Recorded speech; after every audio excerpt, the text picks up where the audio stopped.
Hi, ako si Joma. Tamad pero maraming pangarap. Kaya tara, samahan niyo ako ngayong araw na to. Hoy, ano daw, wag kayo. Medyo masipag tayo for today's video. Kasi naman, dahil nga po sobrang nano na talaga ako sa routine ko sa buhay ko na para bang wala na akong ibang ginawa talaga kundi humiga, kakain, tutulog, ganun. Nakakasawa din. Kaya ito nga po naisipan kong galawin na to. Oo, nagalaw ko naman na to noon pero hindi ko lang natapos mga bi. At eto, habang pinupunasan ko nga po nakakaloka. Kasi pasira na talaga yung lagayan ng damit ko mga bi. O, diba? Dahil yan sa kakabuhat no? Lagi ba naman binubuhat every time na binabaha po kami dito sa bahay? Opo, pinapasok po dito ng baha dito sa loob ng bahay namin yung tubig pumapasok. O, tignan nyo naman. Sira na, pati sa taas. Diba? Nakakaloka. Dahil yan sa kakabuhat nila kasi nga, syempre, pag binubuhat nila yan, napapahawak sila dyan sa part na yan. Tapos eto, tignan nyo, medyo tabingin na nga dito sa part na to. O, tignan nyo naman, di ba? Na para bang kumukupas na talaga na parang gusto nang magpapalit. Pero sabi ko, wag na.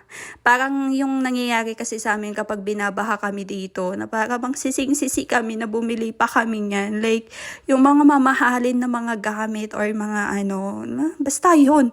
Medyo nakakaano din kasi, alam mo yun, ang mahal-mahal tapos dahil lang sa kakabuhat-buhat ng mga gamit na yan, nasisira. Tapos sa baba niya kasi, nabababad din ng tubig. Kaya parang lumalambot na mga biyo, nakakaloka talaga. Tapos ayun, sinasabi ko nga na wag na silang bumili kahit nga na gusto nilang ganito, ganyan. Pero medyo nako-convince ko naman na po yung parents ko na wag nang bumili kasi nga po, lalo na nung mga sunod-sunod na parang nabaha talaga kami dito. Like, oo, laging baha dito sa amin pero nung time na parang napapasok na hanggang dito sa loob ng bahay ay talagang nano na kami na wag nang bumili ng kung ano-ano. Like, okay na kung anong meron kami ngayon kasi ang hirap talaga kapag binaha kayo. Like, hindi mo alam kung ano yung uunahin mong itaas para lang hindi lang masira, ganun. Tapos yung iba kahit na nakataas na, tulad nung sa may bagyong 1, ang dami nang naitaas pero wala, nabasa pa rin talaga. Kaya ayun, ang hirap din talaga minsan kapag